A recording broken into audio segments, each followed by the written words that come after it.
तरह से वो लकी को देख रही थी, उसे लग नहीं रहा था कि वो इस वक्त उसे इस कमरे में देखना चाहती थी। कल वो भले ही उसके लिए वहां खड़ा हो गया था, लेकिन फिर भी कोयल का उसके लिए जो गुस्सा था वो पूरी तरह से शांत नहीं हुआ था। कोयल, लकी भी तुम्हारी मदद करने के लिए यहाँ आया है यार। वो भी वही सोच रहा है जो हम सब सोच रहे हैं। उसे भी तुम्हारी उतनी ही चिंता है जितनी कि हमें है। रोशनी ने लकी की ओर से जवाब देते हुए कहा। अच्छा, इसे भी चिंता है? अगर कल तुम वहां नहीं आते ना तो मुझे वहां से उठकर नहीं जाना पड़ता। ना ही मैं वहां से उठकर जाती और ना ही मैं जल्दबाजी में मोहित से टकराती। अगर मैं मोहित से टकराती ही नहीं तो फिर तुम बीच में आकर हीरो नहीं बनते। तो बताओ, क्या यह सब होता? बोलो। कोयल ने लकी की ओर देखते हुए उससे पूछा। इससे पहले कि वो कुछ कह पाता, कोयल का पारा और भी गर्म हो गया था। ऐसा लग रहा था कि वो इधर उधर का सारा गुस्सा लकी पर ही निकालने की फिराक में थी, और इसलिए अगले ही पल वो अपने पलंग पर से खड़ी हुई और लकी की ओर चिल्लाते हुए बोली, निकलो अभी की अभी, मेरे कमरे से बाहर निकलो, निकलो अभी। कोयल, ये तुम्हें क्या हो गया है? ये तो बेचारा तुम्हारी मदद करने के लिए यहाँ आया हुआ है और तुम हो कि उसी के ऊपर बरस रही हो। कल अगर ये नहीं होता और वो मोहित तुम्हारे साथ होटल में बदतमीजी करता तब तुम क्या कर लेती? रोशनी ने उसे समझाने की कोशिश करते हुए कहा। उसे समझ ही नहीं आ रहा था कि आखिर वो अपने गुस्से का शिकार लकी को क्यों बना रही थी। जब रोशनी और कोयल के बीच ये सब बातें चल रही थी तब भी लकी बिल्कुल चुपचाप खड़ा था। आज फिर उसकी वजह से उन दोनों के बीच में झगड़ा हो रहा था, इसलिए वो चुपचाप दरवाजे की ओर बढ़ने लगा। अरे अरे रुको लकी, तुम्हें जाने की जरूरत नहीं है। वो तो कोयल को बस थोड़ा सा गुस्सा आ रहा है, वरना वो कोई बात नहीं है यार। और वैसे भी तुम समझ सकते हो ना कि आज उसकी हालत कैसी है, लेकिन उसके चक्कर में तुम अपना मूड मत खराब करो प्लीज। अमित ने लकी को एक कोने में ले जाकर समझाते हुए कहा। नहीं नहीं, ऐसी कोई बात नहीं है। मैं समझ सकता हूँ यार कि कोयल अभी थोड़ी परेशान है। मैं उसे और परेशान नहीं करना चाहता। तुम उससे जाकर कह दो कि चिंता करने की कोई बात नहीं है, अभी थोड़ी ही देर के अंदर सब कुछ ठीक हो जाएगा, लकी ने कहा और अमित के कंधे पर अपना हाथ रखकर वो दरवाजे के बाहर निकल गया। आज के बाद ना इस लड़के की शक्ल नहीं देखना चाहती मैं, कोयल ने अपने दांत पीसते हुए कहा और फिर अपने पलंग पर बैठ गई। फिर जब उसने देखा कि अमित उसे देख रहा था तो उसने अपना फोन उठाया और बोली, मैं अभी अपने हाई स्कूल के दोस्त प्रशांत को फोन करके देखती हूँ। उसके पापा भी बड़े आदमी हैं, क्या पता वो हमारी कुछ मदद कर सके। कोयल ने अपना फोन निकाला और अपने दोस्त को फोन लगाने लगी। इधर बाकी के लोग भी अपने अपने फोन पर ही लगे हुए थे। कोई अपने किसी अंकल को फोन कर रहा था तो कोई अपने किसी आंटी को, लेकिन उनमें से कोई भी ऐसा नहीं था जो कि कोयल की मदद कर सके। इधर लकी जब रोशनी के होटल से बाहर आया तो उसने अपना फोन निकाला और एक नंबर याद करने लगा। दिमाग पर थोड़ा सा जोर देने के बाद उसे नंबर याद आ गया था और उसने अपने फोन में उसे डायल किया। 2-3 बार घंटी बजी और उधर किसी ने फोन उठा लिया था। अच्छा, तो आज घर के सबसे बड़े बेटे को इस बूढ़े की याद अभी आई है। वहाँ मेरा बच्चा 8 सालों से बाहर तड़प रहा है और यहाँ ये बूढ़ा उसके लिए परेशान होने के अलावा और कुछ नहीं कर पा रहा है। फोन के दूसरी ओर से एक बूढ़े आदमी की आवाज लकी के कानों में गूंज गई। वो सालों बाद इस आवाज को सुन पा रहा था। इस आवाज को सुनने के लिए उसके कान कब से तरस गए थे, लेकिन वो चाहकर भी उन्हें फोन नहीं कर सकता था। जब तक वो गरीबी की परीक्षा को पास नहीं करता तब तक वो उन्हें फोन नहीं कर सकता था। आज इतने साल बाद उनकी आवाज सुनी तो लकी की आंखों में आंसू आ गए। उसका दिल भर आया था। सालों से उसे अपने इस अकेलेपन की ऐसी आदत हो गई थी कि वो भूल गया था कि उसका कोई परिवार भी था। उसकी आंखों में आंसू थे लेकिन वो मुस्कुरा भी रहा था। काशीनाथ जी, आप कुछ ज्यादा ही गंभीर होकर बात नहीं कर रहे हो? आपको आइडिया नहीं है कि आपकी आवाज इतने सालों बाद भी सुनकर ना मुझे कितनी खुशी हो रही है। वैसे मैं आपसे कुछ काम की बात करना चाहता हूँ, इसलिए आपको फोन किया है, लकी ने कहा। हाँ बताओ, ये बूढ़ा तुम्हारी क्या मदद कर सकता है? काशीनाथ जी ने पूछा। अब क्योंकि मैंने वो परीक्षा पास कर ली है तो इसका मतलब मैं परिवार के सारे अधिकारों का इस्तेमाल कर सकता हूँ ना? लकी ने पूछा। हाँ भाई, आप परीक्षा तो परसों ही पार कर गए थे और परिवार ने आपके ऊपर से सारी बंदिशें भी उसी दिन हटा दी थी, काशीनाथ जी ने कहा। ठीक है, तो मैं क्रांति रायजादा जो कि लायन ग्रुप ऑफ कंपनीज के मालिक हैं, उनसे साफ शब्दों में कुछ कहलवाना चाहता हूँ। Lion group? ये लायन ग्रुप किसका है? काशीनाथ जी ने अपने दिमाग पर थोड़ा सा जोर देते हुए याद करने की कोशिश की, लेकिन उन्हें कुछ याद नहीं आ रहा था। दिल्ली का ही एक छोटा सा ग्रुप है, लकी ने कहा। वो जानता था अग्रवाल एंड अग्रवाल नाम का उनका ग्रुप पूरे देश में फैला हुआ था और उनके ग्रुप के आगे ये लायन ग्रुप कुछ भी नहीं था। ओ अच्छा, दिल्ली की कंपनी है, हाँ तो हो जाएगा। मैं अभी रुस्तम डांगी को फोन कर देता हूँ, नॉर्थ का सारा काम वही तो देखता है। वैसे आप उस क्रांति रायजादा से कहलवाना क्या चाहते हो? काशीनाथ जी ने पूछा। उनसे ये कहना है कि कोयल ग्रुप के अगेंस्ट वो जो भी एक्शन लेने का सोच रहे हैं उसे वो अभी के अभी रद्द कर दें। लकी ने कहा। ठीक है, समझ गया, आप चिंता मत कीजिए, अभी आधे घंटे में आपका काम हो जाएगा, काशीनाथ जी ने कहा। लकी ने फोन रख दिया था। उधर कोयल ने अपना फोन काट दिया था। उसने अपने जिस दोस्त को फोन किया था उसके पिता दिल्ली के किसी बड़े से आदमी से मिलकर उसका काम करवाने वाले थे। अब देखना यह था कि आखिर कौन मोहित को कोयल से दूर करवाने वाला था। क्या ये श्रेय उसका दोस्त प्रशांत को जाता या फिर लकी इस खेल में बाजी मारता? क्या कोयल को कभी पता चलता कि लकी आखिर कौन था? आपको क्या लगता है, क्या होंगे इन सभी सवालों के जवाब? कमेंट बॉक्स में कमेंट करके जरूर बताएं और सभी सवालों के जवाब को जानने के लिए सुनते रहिए इंस्टा मिलेनियर सिर्फ पॉकेट एफएम पर।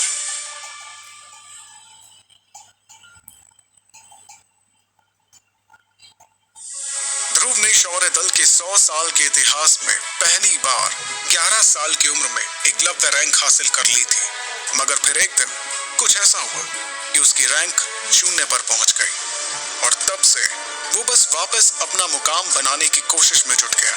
क्या वो अपनी इस जंग में कामयाब हो पाएगा? क्या ध्रुव अपनी जगह वापस शौर्य दल में बना पाएगा या इस चक्र में फंस कर रह जाएगा? आखिर क्या हुआ था उस दिन? डियर लिसनर्स, सच जानने के लिए क्लिक प्ले नाउ और सुनिए ये इंटरेस्टिंग कहानी सुपर योद्धा ओनली ऑन पॉकेट एफएम।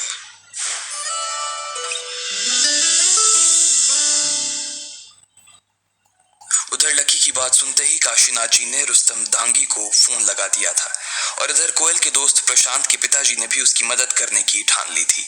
प्रशांत के पिता जयेश ने कोयल की मदद करने के लिए इसलिए हाँ कर दी थी क्योंकि Delhi trade and merchant union के अध्यक्ष चेतन मित्तल उनके स्कूल के खास दोस्त थे।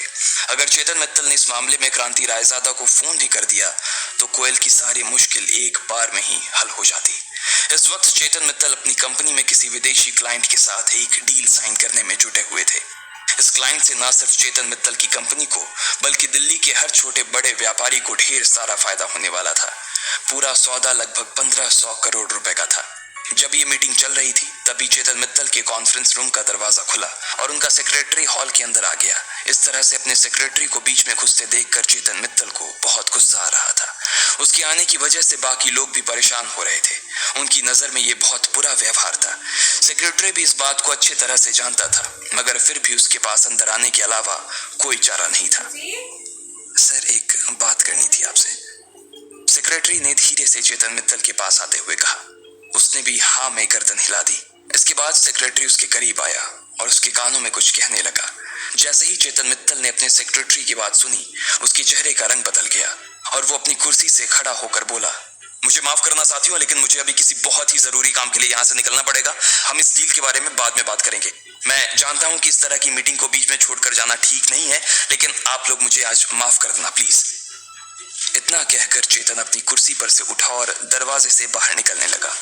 तब तक दूसरे पक्ष के अनुवादक ने उन अंग्रेजों को चेतन की बात समझा दी, जिस पर उन्होंने जवाब में कहा, चेतन जी, अगर आप इस तरह से डील के नेगोशिएशन में बीच में उठकर चले जाएंगे तो फिर आगे इस बारे में आपसे कोई बात नहीं करना चाहेगा। चेतन ने पलटकर देखा तो पाया कि उनका लीडर चेतन के इस व्यवहार से बहुत ही नाराज हो गया था। देखिए, आपका कहना बिल्कुल ठीक है, लेकिन फिर भी इस वक्त मुझे जाना पड़ेगा, आगे जैसा आप लोगों को ठीक लगे, चेतन ने कहा और वहां से निकल गया। उसके सेक्रेटरी ने उसके कान में ये कहा था कि अभी अभी रुस्तम डांगी का फोन आया था और उसने लायन ग्रुप और कोयल ग्रुप के बीच जो विवाद था उसे सुलझाने के लिए चेतन मित्तल को याद किया था। चेतन मित्तल के लिए 1500 करोड़ रुपए से ज्यादा रुस्तम डांगी का फोन था। वो एक बार के लिए अपने धंधे में नुकसान झेल सकता था, लेकिन वो रुस्तम डांगी की नाराजगी किसी भी कीमत पर नहीं झेल सकता था। अगर ऐसा होता ना तो सिर्फ उसे पैसों का नुकसान नहीं होता, बल्कि उसकी पूरी कंपनी और अध्यक्ष होने की उसकी जो छवि थी वो छवि एक बार में ही धूमिल हो जाती। इधर चेतन मित्तल सबसे नीचे माले पर पहुंच गया था और अपनी गाड़ी की ओर बढ़ता जा रहा था। उसका सेक्रेटरी भी उसके पीछे पीछे ही आ रहा था। ठीक इसी वक्त प्रशांत के पिता जयेश भी चेतन के दफ्तर में पहुंच चुके थे। चेतन भाई, जयेश जी चेतन की ओर देखकर मुस्कुराए और उसकी ओर बढ़ने लगे। उन्हें इस बात का पूरा भरोसा था कि चेतन उनकी इस मामले में कुछ मदद कर सकता था, लेकिन चेतन ने उसकी तरफ मुड़कर भी नहीं देखा और ना ही उसकी बात को सुना। वो दरवाजे से सीधा बाहर निकल गया और अपनी गाड़ी में बैठ गया। इधर लकी भी लाल किले की दीवार पर आकर बैठ गया था। वहीं पास में एक चौपाटी थी जहां पर ढेर सारे लोग शाम के वक्त घूमने फिरने आया करते थे। लकी वहां आते जाते हुए लोगों को अकेला बैठकर देख रहा था। एक प्रेमी जोड़ा दीवार पर थोड़ी ही दूरी पर उसके पास बैठा हुआ था। वो दोनों एक ही आइसक्रीम को बारी बारी से खा रहे थे। लकी को उन्हें देखकर डिंपल के साथ बिताए वो सुहाने दिन याद आ रहे थे। लकी अक्सर उसके साथ खाना बनाता था और उसे यहीं लाल किले की दीवार पर बैठा कर खिलाता था। वो अपनी जेब से थोड़ा थोड़ा पैसा बचाकर उसे आइसक्रीम भी खिलाता था। डिंपल के साथ गुजरा उसका वक्त इतनी जल्दी गुजर जाएगा, उसे इस बात की उम्मीद नहीं थी। भले ही उसे अपने आप पर यह शक था कि वो परीक्षा में पास कर पाएगा या नहीं, लेकिन उसे कभी ये शक नहीं था कि वो और डिंपल एक दूसरे से अलग हो जाएंगे। उन दोनों ने इस दीवार पर बैठकर कितने सारे वादे किए थे। कितनी ही बार डिंपल अपना सिर उसकी गोदी में रखकर यहाँ से लाल किले की मीनार को देखा करती थी। उसे उम्मीद ही नहीं थी कि ये रातों रात इतनी बदल जाएगी। डिंपल उसके लिए उस मीनार जैसी हो गई थी जिसे अब वो सिर्फ देख सकता था, छू नहीं सकता था। जब लकी अपने इन सब ख्यालों में खोया हुआ था, ठीक उसी वक्त फिर से उसके फोन की घंटी बजी। लकी ने देखा ये भूमिका का फोन था। उसका फोन देखते ही लकी उदास हो गया था। सिर्फ डिंपल ही नहीं बल्कि भूमिका भी उन लड़कियों में से थी जो उसके सीधेपन का बहुत फायदा उठाती थी। वो कॉलेज की चीयर लीडर टीम की लीडर थी। लकी भी उस टीम का अभी तक एक हिस्सा था। भले ही उस टीम में सभी लड़कियां थी, लेकिन कपड़े उठाने, सामान उठाने, बाजार कुछ ले जाने का सारा काम लकी ही देखता था। वो लड़कियां थी और इसलिए वो ये सब काम नहीं कर सकती थी। इसलिए लकी इन सब चीजों के लिए उनका असिस्टेंट बन गया था। हेलो लकी, अभी के अभी लाल मैदान में आओ, उधर से भूमिका ने कहा। हाँ, पर क्या हुआ? लकी ने पूछा। ज्यादा सवाल जवाब मत करो, जो कह रही हूँ वो करो। वैसे भी यहाँ मेरा दिमाग खाने वाले बहुत से लोग मेरे सिर पर बैठे हुए हैं, भूमिका ने कहा और बिना लकी की बात सुने ही फोन काट दिया। लकी को कभी कभी भूमिका के ऊपर हंसी आती थी। उसका दिमाग अक्सर गर्म ही रहता था और फिर भी उसे लीडर बना दिया गया था। ऐसे में तो वो और भी ज्यादा गर्म हो जाती थी। इसलिए लकी उसकी बातों का ज्यादा बुरा नहीं मानता था। यहाँ बैठकर डिंपल को याद करने से तो अच्छा है कि वहां चलकर कुछ काम ही किया जाए, लकी ने अपने आप से कहा और दीवार के नीचे कूद गया। इसके बाद उसने अपनी पैंट साफ की, अपना हाथ साफ किया और मैदान की ओर जाने के लिए निकल गया। थोड़ी ही देर बाद लकी मैदान में पहुंच चुका था और उसने देखा कि मैदान में अभी 5-6 सुंदर लड़कियां खड़ी थी। लकी, पहले तो तुम इधर आओ। तुम आज इतने स्लो मोशन में क्यों चल रहे हो? भूमिका ने लकी को अपने पास बुलाते हुए कहा। वो एक लंबे से कद की लड़की थी जिसका चेहरा लंबा और आंखें थोड़ी सी डरावनी थी। हर वक्त उसका दिमाग गर्म होने की वजह से उसकी भौहें हमेशा तनी हुई रहती थी। इससे पहले कि लकी कोई जवाब दे पाता, भूमिका ने अपनी जेब से 100 रुपए का नोट निकाला और बोली, जाओ और मेरी सभी साथियों के लिए पानी का बॉटल लेके आओ। अरे यार, ये तो तुम मुझे फोन पे भी बता सकती थी ना। अगर तुम पहले ही बोल देती तो मैं पहले ही लेकर आ जाता। अब फिर से इतना चाहो, लकी ने कहा। अच्छा, तो तुम अब लीडर को सामने से जवाब दोगे? 2 कदम और चलने से ना तुम घिस नहीं जाओगे लकी महाराज। और तुमसे अगर नहीं होता ना तो बोल दो, मैं खुद ही जाकर ले आऊंगी। रिस्पॉन्सिबिलिटी नाम की कोई चीज होती है या नहीं होती है? भूमिका ने उसके सामने मुंह बनाते हुए कहा। लकी को लगता था कि भूमिका हमेशा गुस्से में ही रहती थी और वो सबसे ज्यादा अगर किसी के ऊपर बरसती थी तो वो लकी ही था। हालांकि लकी को कभी उसके गुस्से से डर नहीं लगता था। वो तो उसके काम के लिए सिर्फ इसलिए हाँ कर देता ताकि उसकी वजह से भूमिका का गुस्सा और ना बढ़ जाए। अगर वो इसी तरह से गुस्सा करती रहती तो एक दिन उसे ब्लड प्रेशर की बीमारी हो जाने का खतरा पक्का था। नहीं, ठीक है, मैं ही जाकर ले आता हूँ, पर ये आखिरी बार है, अगली बार से ना मैं नहीं। इससे पहले कि लकी आगे कुछ बोल पाता, भूमिका ने अपनी आंखों को उसे डराने के लिए बड़ा कर लिया था। उसकी आंखें देखकर लकी को मन ही मन हंसी आ रही थी और इससे पहले कि वो उसके सामने हंसता, वो वहां से निकल गया। थोड़ी देर बाद लकी वापस आ गया और उसने 5 बॉटल लाकर टेबल पर रख दी। सभी लड़कियां टेबल के पास आ गई और पानी पीने लगी। इसके बाद भूमिका और बाकी सभी लड़कियां बास्केटबॉल के कोर्ट पर प्रैक्टिस करने के लिए चली गई थी। लकी वहीं स्टैंड्स में बैठकर उन्हें देख रहा था। जब तक वो प्रैक्टिस करने वाली थी तब तक लकी को वहीं बैठना था। अगर बीच में उन्हें किसी चीज की जरूरत लगती तो लकी उन्हें वो सभी चीजें लाकर देने वाला था। जब लकी बैठकर उनकी प्रैक्टिस देख रहा था तभी उसे अपने पास से एक आवाज आई, तुम भी वहां जाकर उनके साथ क्यों नहीं खेलते? लकी ने घूम कर देखा तो उसके होश उड़ गए। उसके पास एक लड़की आकर बैठ गई थी। उसके बाल बहुत खूबसूरत थे और उसका चेहरा गोल था। उसकी आंखें भूरी रंग की थी। हेलो, लकी ने उसकी ओर देखा और मुस्कुराते हुए कहा। इससे पहले कि लकी इसके आगे कुछ कह पाता, उसने देखा कि लड़की के बगल में एक और लड़का आकर बैठ गया था जिसने बास्केटबॉल खेलने के लिए पहने जाने वाले कपड़े पहन रखे थे। उसने पहले लकी को देखा और फिर उस लड़की की ओर देखते हुए बोला, हेलो, मेरा नाम विक्रांत है।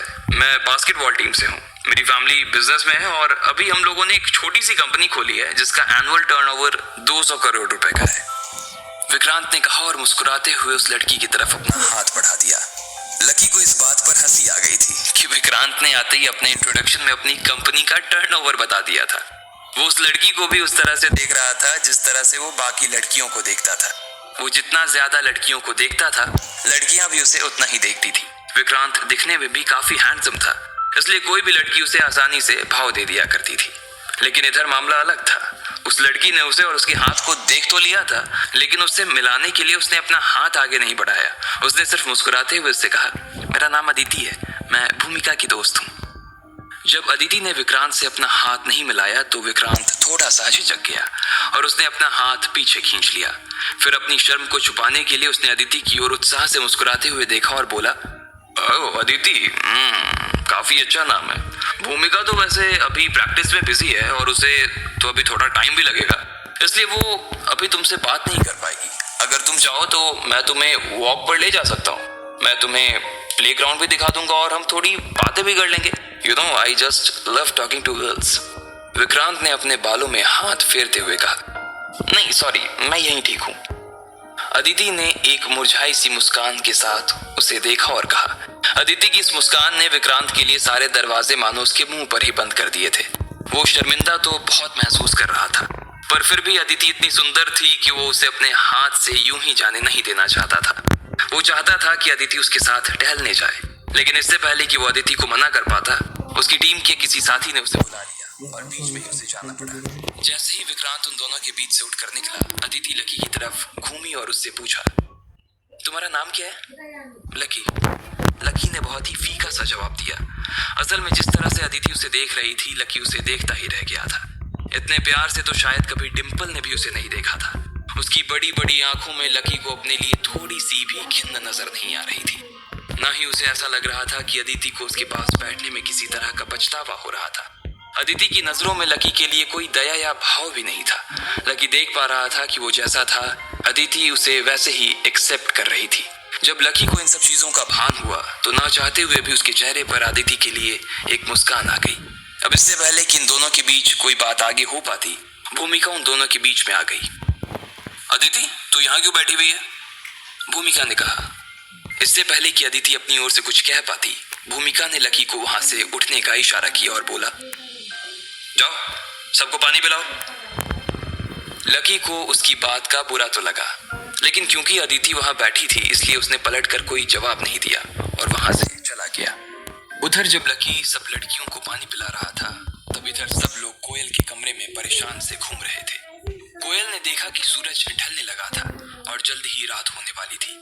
उसे लग रहा था कि मोहित रायजादा कभी भी उसे लेने के लिए उसके आदमी वहां भेज सकता था।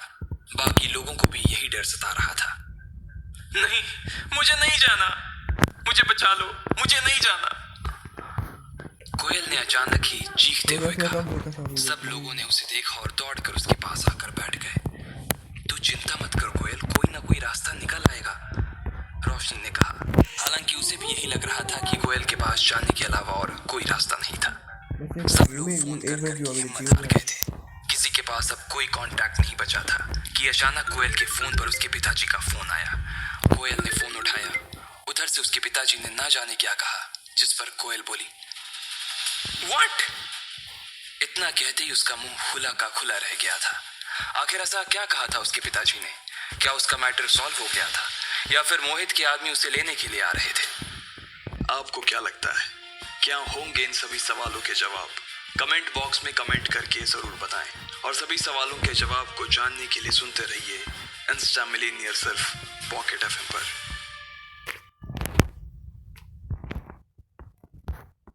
डियर लिसनर, इस कहानी को आपका प्यार देने के लिए और आपके साथ के लिए बहुत बहुत धन्यवाद। जैसा कि आप जानते हैं, आगे के एपिसोड्स लॉक्ड हैं और कहानी के आगे के एपिसोड्स का लुत्फ उठाने के लिए हम आपके लिए लेकर आए हैं